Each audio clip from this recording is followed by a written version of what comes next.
Hello friends, GK India YouTube channel में आपका स्वागत है। यह विश्व से संबंधित बेहतरीन 50 प्रश्न जो आपके एग्जाम की दृष्टि से बहुत ही महत्वपूर्ण होने वाले हैं। तो वीडियो के एंड तक बने रहिए। और हाँ, सभी प्रश्नों का PDF लिंक डिस्क्रिप्शन में दिया हुआ है, तो आप वहाँ जाकर उसे डाउनलोड कर सकते हैं। शुरू करते हैं आज का पहला प्रश्न। आज का पहला प्रश्न है, निम्न में से कौन सा मुद्दा वैश्वीकरण से जुड़ा हुआ है? तो यहाँ पर जो ऑप्शन दिए हुए हैं उनमें से बेरोजगारी का जो मुद्दा है वह वैश्वीकरण से जुड़ा हुआ है, क्योंकि ये विश्वव्यापी फैला हुआ है, संपूर्ण विश्व में फैला हुआ है। और अब वर्तमान परिस्थितियों में तो ये संपूर्ण विश्व में फैला हुआ ही है। अगला प्रश्न है, वैश्वीकरण का सामान्य अर्थ क्या है?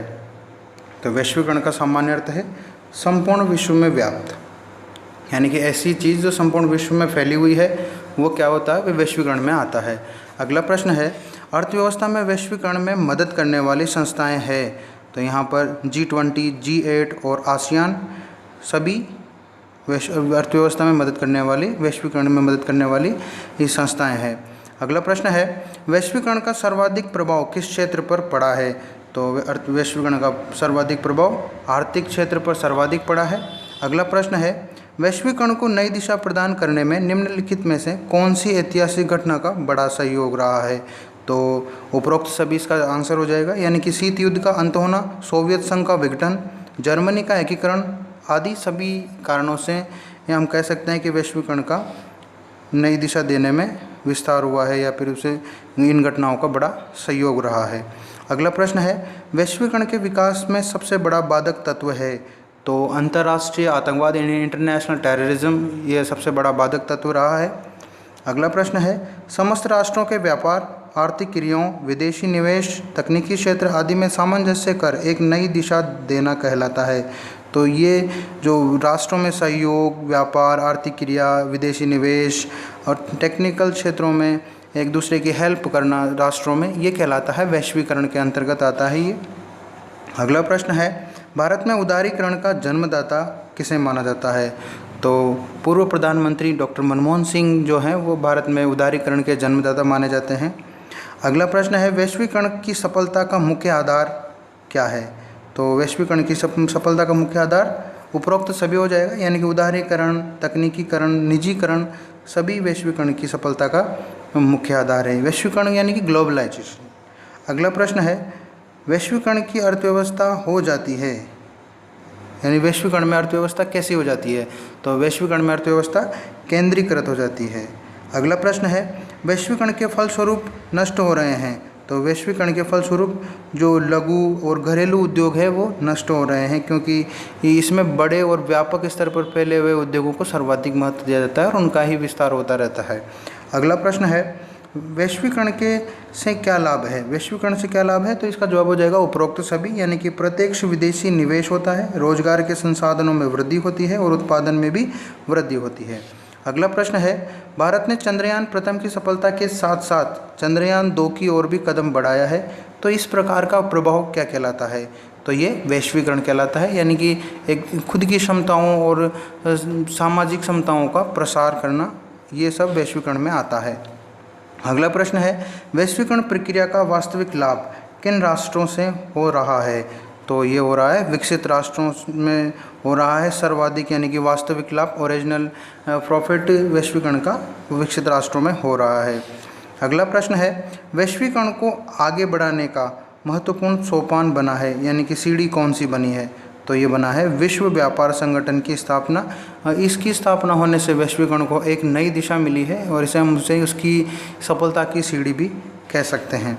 अगला प्रश्न है, वैश्वीकरण का अर्थ है, यहाँ पर दिए गए ऑप्शनों के अनुसार, ये सवाल हम पहले पढ़ चुके हैं, पर यहाँ पर दिए गए ऑप्शनों के अनुसार अंतर्राष्ट्रीय व्यापार एवं सहयोग से हम क्या कह सकते हैं? वैश्वीकरण कह सकते हैं।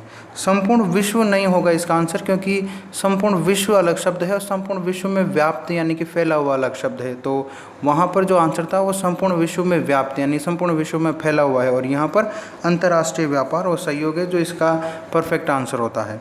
अगला प्रश्न है, वैश्वीकरण के महत्व में वृद्धि का कारण है? तो उदारीकरण की आवश्यकता वैश्वीकरण में महत्व का सर्वाधिक वृद्धि का कारण है। अगला प्रश्न है, भारत में उदारीकरण का संबंध किससे नहीं है? तो ये हरित क्रांति इसका आंसर हो जाएगा। उदारीकरण का संबंध हरित क्रांति से नहीं है। बैंकिंग क्षेत्र में सुधार, आर्थिक नीति, बहुराष्ट्रीय कंपनियों से हरित उदारीकरण का संबंध है। अगला प्रश्न है, भारतीय अर्थव्यवस्था में उदारीकरण व आर्थिक सुधारों का प्रारंभ कब से माना जाता है? तो ये 1991 से माना जाता है और मनमोहन सिंह के प्रयासों से ये शुरू हुआ था। अगला प्रश्न है, मार्च 2016 में संयुक्त राष्ट्र संघ द्वारा प्रस्तुत विश्व जनसंख्या रिपोर्ट के अनुसार विश्व की जनसंख्या क्या थी? तो ये 7.4 बिलियन विश्व की जनसंख्या थी। अगला प्रश्न है, यूरोप महाद्वीप में सर्वाधिक जनसंख्या वाला राष्ट्र है? तो यूरोप महाद्वीप में रूस जो है वो सर्वाधिक जनसंख्या वाला राष्ट्र है। अगला प्रश्न है, विश्व जनसंख्या की वर्तमान प्रवृत्ति के बारे में कौन सा कथन सही नहीं है? तो इसका जवाब हो जाएगा ऑप्शन नंबर 4, यानी अफ्रीका में सर्वाधिक जनसंख्या वाला देश मिस्र है। ये कथन जो है वो गलत हो जाएगा। शेष तीनों कथन सही हो जाएंगे, यानी कि चीन व वेटिकन सिटी क्रमशः सर्वाधिक और सबसे कम जनसंख्या वाले देश हैं। एशिया में चीन, भारत, इंडोनेशिया, पाकिस्तान एवं बांग्लादेश सर्वाधिक जनसंख्या वाले देश हैं। और ऑस्ट्रेलिया में जनसंख्या का सर्वाधिक संकेंद्रण यानी केंद्रीकरण दक्षिणी पूर्वी तट पर मिलता है, क्योंकि वहाँ पर ज़्यादातर डेजर्ट हैं, मरुस्थल हैं। अगला प्रश्न है, विश्व में सबसे विरल आबादी वाला क्षेत्र है? तो यानी कि कम आबादी वाला क्षेत्र, तो इसका जवाब हो जाएगा मंगोलिया, साइबेरिया, उत्तरी कनाडा, ग्रीनलैंड और पश्चिमी ऑस्ट्रेलिया। अगला प्रश्न है, मानव की उत्पत्ति का महाद्वीप किसे माना जाता है? तो ये अफ्रीका महाद्वीप को माना जाता है मानव की उत्पत्ति का महाद्वीप। अगला प्रश्न है, दक्षिण अमेरिका महाद्वीप में जनसंख्या का संकेंद्रण यानी केंद्रीकरण कहाँ हुआ है? तो ये पूर्वी तट के सहारे जनसंख्या का संकेंद्रण हुआ है। अगला प्रश्न है, जनसंख्या घनत्व की दृष्टि से विश्व का दूसरा बड़ा महाद्वीप कौन सा है? यानी जनसंख्या घनत्व की बात हो रही है, यानी कि ये प्रति वर्ग किलोमीटर में, यानी कि 1 वर्ग किलोमीटर में रहने वाले व्यक्तियों की जनसंख्या को जनसंख्या घनत्व कहते हैं। तो इसके आधार पर दूसरा महाद्वीप कौन सा है? तो ये हो जाएगा यूरोप, इसका आंसर हो जाएगा। अगला प्रश्न है, दक्षिणी गोलार्ध में विश्व की जनसंख्या का कितना भाग निवास करता है? तो 10% निवास करती है जनसंख्या दक्षिणी गोलार्ध में, और शेष जो है 90% वो उत्तरी गोलार्ध में निवास करती है। अगला प्रश्न है, भारत में विश्व की कुल जनसंख्या की कितने प्रतिशत आबादी निवास करती है? तो भारत में 17% आबादी निवास करती है विश्व की। अगला प्रश्न है, जनसंख्या की दृष्टि से भारत का विश्व में कौन सा स्थान है? तो दूसरा स्थान है भारत का विश्व में, चाइना के बाद चाइना का प्रथम स्थान है। अगला प्रश्न है, उष्ण मरुस्थलों में जनसंख्या का विरल पाया जाने का प्रमुख कारण क्या है? यानी कि गर्म स्थानों पर कम जनसंख्या का पाए जाने का मुख्य कारण क्या है? तो निम्न वर्षा यानी कम वर्षा का होना सर्वाधिक कारण है, क्योंकि वर्षा होगी तभी तो सब कुछ होगा। अगला प्रश्न है, विश्व की सर्वाधिक जनसंख्या किस महाद्वीप में निवास करती है? तो एशिया महाद्वीप में विश्व की सर्वाधिक जनसंख्या निवास करती है। अगला प्रश्न है, किस महाद्वीप को जनशून्य महाद्वीप कहा जाता है? यानी कि जहाँ पर कोई व्यक्ति नहीं रहता है, तो वो हो जाएगा अंटार्कटिका महाद्वीप जो दक्षिणी ध्रुव पर स्थित है।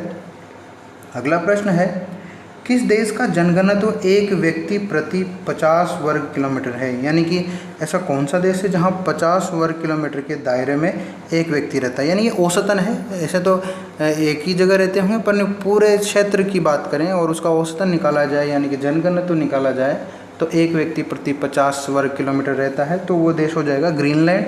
ग्रीनलैंड ऐसा देश है जहाँ का जनघनत्व एक व्यक्ति प्रति 50 वर्ग किलोमीटर है।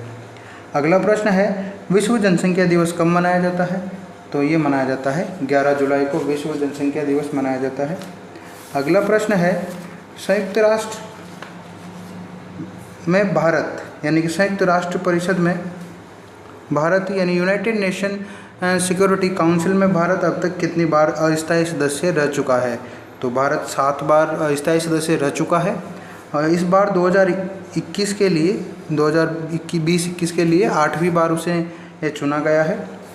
अगला प्रश्न है, निम्नलिखित में से दक्षिण अफ्रीका के उपनिवेश रहे देश की स्वतंत्रता के लिए भारत ने संयुक्त राष्ट्र में अथक प्रयास किए हैं? तो नामीबिया की स्वतंत्रता के लिए भारत ने संयुक्त राष्ट्र में अथक प्रयास किया है। अगला प्रश्न है, मार्च 1998 में संयुक्त राष्ट्र द्वारा इराक में शस्त्रास्त्र भंडारण के निरीक्षण के दौरान किस भारतीय को महासचिव ने अपना प्रतिनिधि नियुक्त किया था? तो इसका जवाब हो जाएगा प्रकाश शाह को महासचिव ने अपना प्रतिनिधि नियुक्त किया था। अगला प्रश्न है, भारत ने सुरक्षा परिषद में अस्थायी सदस्य हेतु यानी कि स्थायी सदस्य हेतु यानी कि एक परमानेंट सदस्य हेतु सर्वप्रथम औपचारिक रूप से दावा कब प्रस्तुत किया था? तो 1992 में, सितंबर 1992 में भारत ने सर्वप्रथम स्थायी सदस्य हेतु आवेदन किया था या दावा पेश किया था। अगला प्रश्न है, सुरक्षा परिषद की स्थायी सदस्यता के इच्छुक 4 देशों के संगठन यानी कि G4 में कौन सा देश शामिल नहीं है? तो इसमें ऑस्ट्रेलिया शामिल नहीं है। शेष 3 ऑप्शन यानी ब्राज़ील, भारत, जर्मनी और चौथा देश हो जाएगा जापान। ऑस्ट्रेलिया की जगह जापान है, तो वो इस G4 में शामिल है। अगला प्रश्न है, G4 के विरोध में पाकिस्तान द्वारा खड़े किए गए संगठन का नाम क्या था? तो इसका जवाब हो जाएगा coffee club. Coffee club G4 के विरोध में खड़ा किया गया एक संगठन था जो पाकिस्तान द्वारा संचालित था। अगला प्रश्न है, संयुक्त राष्ट्र संघ यानी कि यूनाइटेड नेशन ऑर्गेनाइजेशन की स्थापना कब हुई थी? तो ये 24 अक्टूबर 1945 को हुई थी। इसका मुख्यालय न्यूयॉर्क में है और वर्तमान सेक्रेटरी जनरल इसके एंटोनियो गुटेरस हैं। अगला प्रश्न है, संयुक्त राष्ट्र संघ एक संगठन है जिसका नाम किसने दिया था? तो ये फ्रैंकलिन डी रूजवेल्ट ने दिया था जो संयुक्त राष्ट्र अमेरिका के पूर्व राष्ट्रपति थे। अगला प्रश्न है, संयुक्त राष्ट्र संघ का मुख्यालय कहाँ है? तो ये न्यूयॉर्क में है, ये मैं पहले बता चुका हूँ। अगला प्रश्न है, संयुक्त राष्ट्र संघ के वर्तमान सदस्य देशों की संख्या कितनी है? तो 193 ये सदस्य देश हैं संयुक्त राष्ट्र संघ में। अगला प्रश्न है, कौन सी भाषाओं का समूह संयुक्त राष्ट्र संघ की आधिकारिक भाषाओं के रूप में है? तो इसका जवाब हो जाएगा ऑप्शन नंबर 1 यानी कि अंग्रेजी, चीनी, फ्रेंच, रूसी, स्पेनिश और अरबी। अगला प्रश्न है, संयुक्त राष्ट्र संघ का महत्वपूर्ण व केंद्रीय अंग है?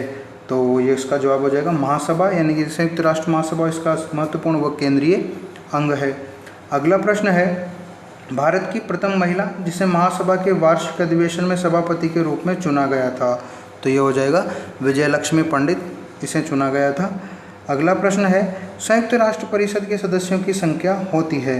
तो संयुक्त राष्ट्र परिषद के सदस्यों की, सुरक्षा परिषद के सदस्यों की संख्या होती है 15, जिसमें से 5 स्थायी होते हैं और 10 अस्थायी होते हैं और भारत इन्हीं सदस्यों, अस्थायी सदस्यों में चुना गया है। अगला प्रश्न है, संयुक्त राष्ट्र संघ के महासचिव की नियुक्ति कितने समय के लिए की जाती है? तो ये 5 वर्षों के लिए की जाती है। अगला प्रश्न है, संयुक्त राष्ट्र संघ के प्रथम महासचिव कौन थे? तो वे थे ट्रिगवेली सेक्रेटरी जनरल थे यूनाइटेड नेशन के फर्स्ट। अगला प्रश्न है, संयुक्त राष्ट्र की कौन सी संस्था मानवीय अधिकारों का अध्ययन करती है? तो ये संयुक्त राष्ट्र आर्थिक व सामाजिक परिषद इसका अध्यक्षता करती है या इसके अध्ययन करती है। और संयुक्त राष्ट्र, अगला प्रश्न है, संयुक्त राष्ट्र संघ के अंतर्राष्ट्रीय न्यायालय का मुख्यालय कहाँ स्थित है? तो इसका मुख्यालय हैग में स्थित है। अगला प्रश्न है, संयुक्त राष्ट्र संघ के संस्थापक सदस्यों में से निम्न में से कौन रहा है? तो भारत जो है संस्थापक सदस्यों में से एक रहा है, भारत इसका आंसर हो जाएगा। अगला प्रश्न है, संयुक्त राष्ट्र संघ की स्थापना के समय सदस्य देश कितने थे? तो 51 उस समय इसके सदस्य थे। अगला प्रश्न है, संयुक्त राष्ट्र संघ का वह अंग जिसके पास आज यथेष्ट काम नहीं है यानी कि उसे काम नहीं मिल रहा है, यानी कि उसका कार्यक्षेत्र का विस्तार नहीं हो रहा है, यानी कि ऐच्छिक काम नहीं मिल रहा है, तो वो है न्यास परिषद, इसको काम नहीं मिल रहा है। अगला प्रश्न है, अंतर्राष्ट्रीय श्रम संगठन का मुख्यालय कहाँ स्थित है? तो जेनेवा में स्थित है, जेनेवा स्विट्जरलैंड में है। आज का अंतिम प्रश्न है, विश्व स्वास्थ्य संगठन का मुख्यालय कहाँ स्थित है? तो इसका मुख्यालय भी जेनेवा में स्थित है। इसकी स्थापना 7 अप्रैल 1948 में हुई थी और इसके वर्तमान हेड हैं टेड्रोस अधानोम घेब्रेयेसस। आपको ये वीडियो कैसा लगा? अच्छा लगा तो लाइक करें, शेयर करें, चैनल को सब्सक्राइब करें और सभी प्रश्नों का PDF लिंक डिस्क्रिप्शन में दिया हुआ है, तो आप वहां जाकर उसे डाउनलोड कर सकते हैं। धन्यवाद। जय हिंद।